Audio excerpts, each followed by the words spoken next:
everyone. Welcome back to my channel. My name is Dr. Cristina Cubrilla Santos. And if you're new here, please don't forget to like and subscribe. It really helps the channel grow so I can keep bringing you this amazing content. And today I have this amazing guest, Dr. Viktor. Viktor is also a doctor of acupuncture and Chinese medicine. And so we'll start with a little introduction, even though our main topic for today will be 5-element theory and how it is perceived in body types. This is something that we don't talk a lot about in this world of YouTube and in general. And Viktor has talked about these topics in depth, so I thought he would be a perfect expert to bring on to my channel. So Viktor, thank you so much for joining me today. It's a pleasure. You're very welcome. So Viktor, you are a doctor of acupuncture and Chinese medicine, DACM. What does that actually mean, just for our audience who's maybe not as familiar with the world of traditional Chinese medicine? And how long did you go to school for? Thank you, Christina. I know that we actually went to the same school, just different years. So I started in New York and then I finished in California. Pacific College, now Health and Science, has 3 campuses. It is the largest college for our medicine in the United States. And when I went to California, there's only one option, and that is to study all, 9 yards of the Oriental or Chinese medicine, and that includes the herbs. So in New York, we have a dual degree. We have DACM, Doctor of Acupuncture and Chinese Medicine. In California, and I'm not sure if that's in Illinois, in Chicago too, but I think there may be 2 options also. But in California, only one option. It's a 7-year medical curriculum divided in about 14 different, trimesters. But normally we go to school for semesters, so 14 trimesters, and it's a journey. So it's basically knowing the Oriental medicine or traditional. I like the word traditional medicine, because if we didn't burn our grandmas at the stake for witchery, we have traditional medicine all over all over the world. So traditional medicine, herbal medicine, herbal pharmacy, right? And then we have a lot of biomedicine. Acupuncture and Pacific College got the Western Association of Schools and Colleges accreditation, not only but for that we create a new line of doctors that are Eastern and Western, that we are able and have the vocabulary, have the terminology to speak and explain traditional medicine in Western terms, Western medical terminology. So that's very important. All right. Absolutely. Yeah, that's one thing that not a lot of people realize, how much schooling goes into Chinese medicine and really traditional Chinese medicine. So thank you for explaining that. And you're also, in addition to having your private practice on 5th Ave in Manhattan in New York City, you're a former president of the Acupuncture Society of New York State, right? So can you tell us a little bit about that? Absolutely. So for over 5 years, almost 6 years, I volunteered for the ASNY, Acupuncture Society of New York. It is the primary association that unites the profession in the state. We do have other associations that are, based according to the, let's say, we can say the interest in the rates. We have a Japanese association, we have a Korean association, we have a Chinese association. There's only one that really creates the connection between the professional licensed acupuncturist in the state and Albany. I'll give you a little example. In 2016, we were able to speak to the governor's office, and we got an expansion of the scope of the practice for acupuncturists in the state, and we were able finally to prescribe herbs. So before, we had to hold dual licensing, right? So ASNY, Acupuncture Society of New York, is a very important part for the acupuncture profession. It ensures the quality, the education, the safety for the patient, and also it provides the link of advocacy for the whole national structure. On the national level, we have the ASA, Acupuncture Society, or American Society for the Acupuncturists, and ASNY has been for long-term a member. Then, of course, even in acupuncture, there are some politics. So, some people agree with some national topics, some not, but I believe that we need a strong national association, and New York is one of the premier states that we lead lobbying for the nation. So yeah, I'm very happy that I was the president. I contributed, and I'm very happy that I was able to hand the torch to somebody else. That's amazing. Yeah, and agreed. I think New York State was one of the states that lobbied really, really hard to get dry needling banned from, chiropractors and physical therapists being able to perform, because we go to school for so long and learning channel theory and biomedicine and all that goes into our medicine. And then for people to maybe just take a weekend course and be able to needle the body and treat in that way. I'm really glad that New York won over, and we are still going strong with our medicine. So on that note, today we're talking about 5 elements, right? Specifically as it relates to body types, and you practice 5-element theory in your practice. So how do you use this ancient wisdom with your patients in your personal practice?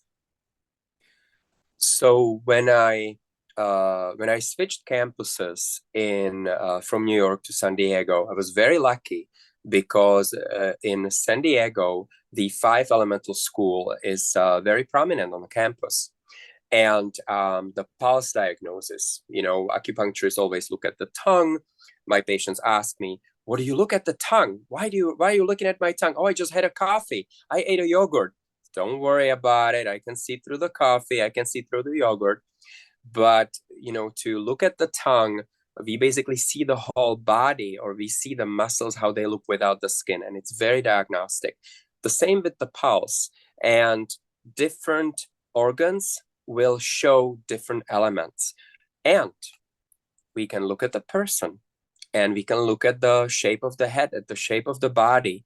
And suddenly we get a more fuller picture of what the person is going through and what they kind of brought congenitally, what they brought to this lifetime karmically. So we know that, I will introduce the whole 5 elements, but just quickly for diagnosing, when I have a person that has a square, rectangle head like me, I know that they most probably will be an element of metal. And, I know that you commented once on the little snippet on Instagram. There's a little video that introduces the element of metal. And I had a wonderful lecture in the summer that introduced all of the elements, but the sound quality was not the best. So hopefully we will go through all 5. But let's say that we have a rectangle head, right? The person will have no broken bones. The person will have like a little extra heel or a little extra bone on their heel. And that's clearly a metal element. These people will be ruled by 2 different meridians. And the 2 elements or the 2 meridians that represent the element of metal are large intestine and lung. And we will know when we take the history that, when the person is telling you, oh, when I was a child, I had respiratory diseases all the time, respiratory illnesses. Okay, so it adds up. And then let's say when we have 5, all of these check marks under one element, we can safely say, well, you represent the element of metal. It is your gift, but it's also your hindrance. So when we are able to tonify or even prevent the respiratory diseases or the large intestine elimination, right? The lung get the oxygen in and get the carbon dioxide out. The large intestine gets the nutrients in, gets the defecation, the stool out, right? So we only keep the pure. And the metal element or the metal element people are here to always look for the most pure, for the most beneficial essence or or things that we can use for our life, for the structure of the universe, and eliminate what we don't need, something that is no longer needed. We teach the other elements how to let go. And I say we because I I strongly identify with the metal element. So when we look at the elements, and that's a little fun part, because in traditional medicine, we speak about 5 elements, but most people know the 4 elements, right? Yeah. So when we speak about the cross, the north, south, east, and west, we in traditional medicine acknowledge the center, right? Where everything crosses, and that's the earth. So we add up 1 extra element. So when we speak about the element, also with metal, some people acknowledge it as air, or some traditions acknowledge it as air. So today, right now, we will speak about 5 elements. Metal will hold the water. Water will nourish the wood. The wood will burn and will become ashes, will become earth, and the earth will solidify and it will become element of metal yet again. So we have these 5, and they keep rotating and rotating and rotating. And every cycle these 5 do, they refine themselves. They learn something new. They become better. They become wiser. And as do we when we go through the years. So when we speak about 5 elements, we can assign them into the seasons, right? So we started with the metal, which is the fall. Then the water, when everything is quiet, right? Water is very quiet. After that will be winter. Then everything wakes up, right? The water will nourish the wood, and suddenly the trees and everything grows. That will be the wood. And when we go through the summer, now we just had some fires in Canada and we are breathing in New York.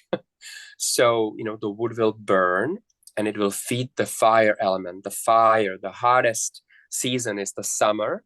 And then we add up that 1 element extra. When the summer is not that warm anymore, but it's not cold, so it's not the fall yet, we add up that center, the balance, the earth, right? So that would be the season of earth, the Indian summer, right? Everything is balanced. And then we go, and the temperatures drop a little bit, and the leaves start falling from the trees, the gravity, it's going back down. It's going back to be submerged during the winter. And that's the element of metal, the season of the fall or autumn in British English. So when we go through the 5 seasons, we kind of can look at our patients, or at everybody, everything actually around, into these 5 categories. And when we know what category, what element this person, this patient is representing, we know right away where to start treating, right? So I will again go back to the metal or air, right? What is air? It is the electricity, it is the spark, right? And the metal is conductive. So interesting how, in different schools of thought, we speak about that 1 element, right? Air, but metal. So they connect because they're both conductive. There's the free ions, there's that electricity in the air, sometimes we can say. So when we have that metallic person, they will be kind of electric. They will be sometimes magnetic. They will hold the structure for the group, right? And of course, we have the polarity of goodness and the not badness, but let's say a good element, good metal, organizes well and is able to structure things well, polarize things well, divide them left and right, up and down. And when I'll give you a little example of a metal fence. When we build up a metal fence and some other element like the wood wants to put that little branch through, right? The element can clip, right? And sometimes the element can be a little too structured. And then we know that this person is holding too much. They need to let go, right? So this patient will usually have respiratory disease. They will not be able to exhale fully to let go, or they will have a little bit of constipation. They will not be able to let go all of that information they are absorbing, from the food. But hey, let go. You don't need that anymore, right? Exactly. So that would be the element of the metal. These people are usually very skinny. They will have they may be muscular, but they will never really build up broad shoulders because they will have skinny shoulders. So they will always be that confection size of a jacket or, model. And the shoulders will align with the hips. There will not be much of a curve in there. So the metals are like pins with a rectangular head. Yeah. Yes.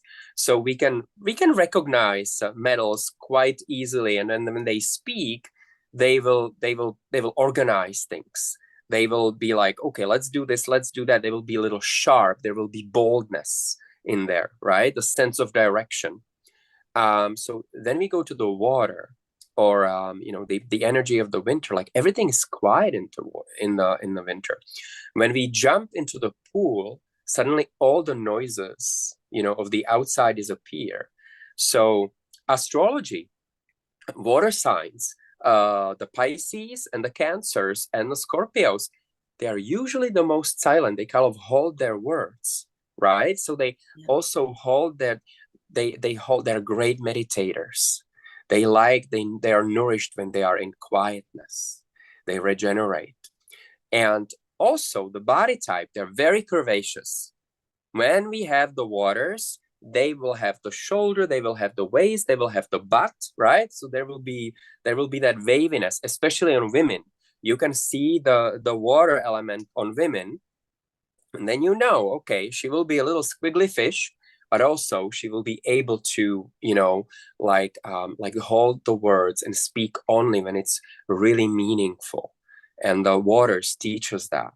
The waters are very nourishing. The waters are they have that quiet power. It's that power of the Hoover Dam, right? Holding all of that water, but right, one little crack and there's a flood, right? When we disturb the waters, the water will like the sign of a Scorpio, right? It will go and it's dead. Or it's interesting, even the Cancers, they have the little right? So but the waters are usually very quiet. And rounded features, right? Rounded features. Yes. Rounded and voluptuous. Not we'll go to Earth. The Earth is round and round in the belly, but they will have the waist. That's the difference between water and Earth. But they will have that quiet power, and that's very special on waters. The elements or the organs that are ruled by the water are the kidney and the urinary bladder. So we also know that we say that in traditional medicine, the kidneys house the will, the strength, the courage, right? So these will be the most courageous people, right? They will have the most quiet power. They will be the quiet leaders, right? They will be the person that steps into the room and they will not speak much, but when they do, their words carry the weight. They will have something to say that everybody will go silent, right? When they meditate, they're amazing leaders of meditation because they know how to share that quietness. The two organs, kidney and urinary bladder, when we know that the water is a little out of whack, she will be just like going to the bathroom all the time. There will be some UTIs. The kidney stones. Some waters hold too much, too strong, and when they are too quiet, right, water needs to move a little bit, like the fountain, right? When you have a water in the creek, when they are too still, the sediment goes to the bottom and that water becomes murky and the kidney stones are created. So waters have to be creative, a little more creative. We have to move them a little. We have to stir them, and they're happy. the next one, okay, so we had the metal, we had the water, and then the water will nourish the wood. It's, our favorite season. It's the spring when, we say that the wood element starts really manifesting when the fresh blades of the grass cut the earth. When we literally can see the little fresh green outside, then we know that the wood element people, they will go different. They will change. They will be suddenly in their element. They will go, I need to go out. I need to start jogging. They love moving, right? When the spring energy comes in, it's not too warm, but they're like, okay, I'm gonna go jogging. Wood element needs to move. They cannot stay still. They are the opposite to the water. When they don't move, they get stagnant. They don't thrive. Wood element, they are the best gym teachers. They have they're athletes. They have the broadest shoulders, right? They are the trees. So when we look at the wood person, they are usually good in sports. They love moving. A lot of my patients are acrobats and artists. They have the best, most muscular shoulders, and then they have these thin waists, right? It's like the tree of the trunk, like big, big, beautiful bushy crown, and then the thin trunk. When they don't move, when they are not watered by the water, they get snippety. They get splinters. They are sharp.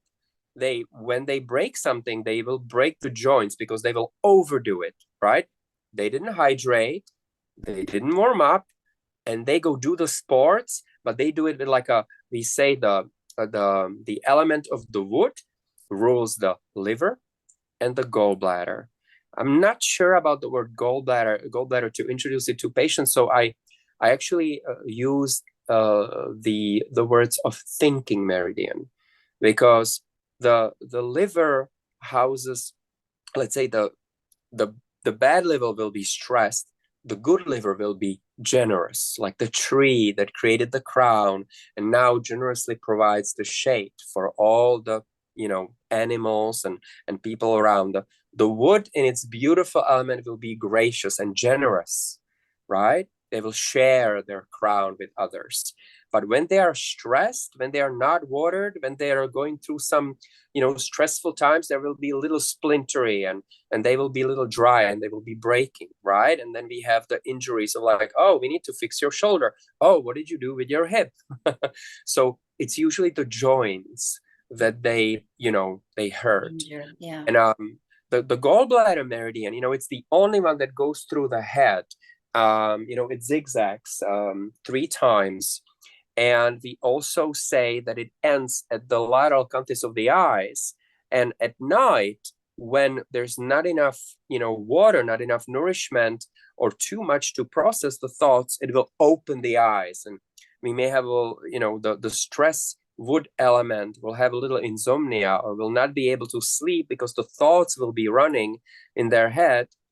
And it's a beautiful way to take a walk before bed, to reprocess the thoughts and allow for the wood meridian moves like this, left and right. It regulates the sides, the shoulders, and the hips, right? So when we're able to move that, the wood people sleep better. Okay, so wood we recognize by thin waist, broad shoulders. Sometimes they will have that, like a triangular head pointing down. And again, going outwards, up and out. That's the energy of the wood. And the next element is fire. So the wood will feed the fire. The spring will open up to the summer. And these people are very easy to be identified because, when we have that fire sign, it's basically even igni. When we look at the triangle, right? That's the fire. It will have that point to the tip. And they will have, it's funny because they will love putting the headbands, right? They will always try to make their head to go a little fire. So they have that little fiery tip. They will be amazing entertainers. They will make us laugh. And usually they have a big, big, big smile or big teeth, right? So it's interesting how all of that, like this is wide and this is skinny. The fires, the energy of the fire regulates the heart. And to share the heart is to be funny, to share the joy. They will make amazing comedians. They will make us laugh. And on the other hand, when they don't have the audience, or when they don't have the outlet to share, they will get a little anxious because their fire will be too hidden, right? They need to share. They need to speak lovingly, because the fire, the heart meridian opens to the tongue. When we are an embryo, the same tissue is the heart and the tongue, two strongest muscles in the body. And when they separate into the heart and the tongue, the connection was kept, so that heart meridian is opens to the tongue. And we know, when sometimes we have patients, when they experience shock, when the heart skips a beat, the person is unable to talk. The tongue doesn't, get the words out. And so we recognize fires easily. There will be always that little tip, and always the big, beautiful, pearly smile, or big lips, or big jaw, a little bit to the side, but they will share the laugh and the laughter and the joy with us. So that was metal, water, wood, fire. And we go to the fifth one, to the last one. How are we doing on time? We're good? 2 more minutes, yeah. All right, beautiful. So we add up with the earth people. Earth, originally I'm Czech, I'm from Earth country. And we say that, the original Chinese, the school of earth, they say that China was the Middle Kingdom. So there's a lot of records about the Middle Kingdom, about the Middle Kingdom people, about the patient of the element of earth. These are usually, when imbalanced, they will gain weight. They will gain weight in the belly. They will have the broadest abdomens. They will have the roundest heads, right? But they are, we say that in Chinese, good luck or feng shui, when the Buddha has a full belly, he's a happy Buddha, right? Yeah. So these people will get along with everybody. They will just be able to be so, warm-hearted. They will eat a lot. They will enjoy the food, and they will enjoy sharing that energy of like dinners. And they will find, when the earth element people, when they kind of like close their eyes, when they bite into something nice, they're like, oh, food, so good, right? At the same time, when imbalanced, they will have digestive issues, right? Every bloating, belching, flatulence, regurgitation, anything that is digestive, you name it. But when they are functioning at their best, they will have a lot of energy. They will be able to energize their people around them, and it's like earth, we're standing on earth. They will allow everybody else to stand on them, or be their support for them, right? In zodiac, we can say the energy of a Taurus. It's a very earthy sign, and we say that Taurus is very loyal, right? We can always rely on earths. And that's it. We finish the cycle. Then earth will solidify and it will become metal, right? So metal will hold the water. The water will water the wood. The wood will grow and burn, will feed the fire. The fire will become ashes, will become the earth, and the earth will solidify, will become the metal. And when we look at our patients, and when we are in the clinic, we can use this anywhere, and we will find their language. When we find the fire, right, the person with the pointy hat, or for dating, we know if we take them to a comedy place, they will love it. If we take them swimming in the water and the pool, that's against their element, right? So we can use this knowledge everywhere. And I can talk about it for hours, but I know that we wanted to make an introduction. and Yeah. time is of the essence. Do you have any questions? Do you anything that No, I I skipped love over? it. It's great Yeah? because on my channel, I already have several videos that are talking about the different elements. And on my movement channel, there is some yoga movement videos that I've created that I'll link above so people can relate them to the different elemental types based on what you shared today. So this was really a beautiful introduction to the 5-element theory and how it's represented in our constitution and our body types. And so I hope whoever is watching this can take that and maybe identify themselves based on what you shared, because it's a really, really cool thing. There are tests out there on the internet that people can take and see which elements are dominant, because there's usually 1 or 2 elements that are predominant, even though all 5 elements are obviously within us and all around us. Thank you, Viktor, so much for sharing your expertise. And I will link in the description below this video your information and how people can get in touch with you, especially if they're in New York and want to seek your services or your expertise. And hopefully I will see you again in another collaboration. Thank you so much for your time, and I'll see you all next time. Mwah. Take care. Thanks for Bye-bye. having me. Bye.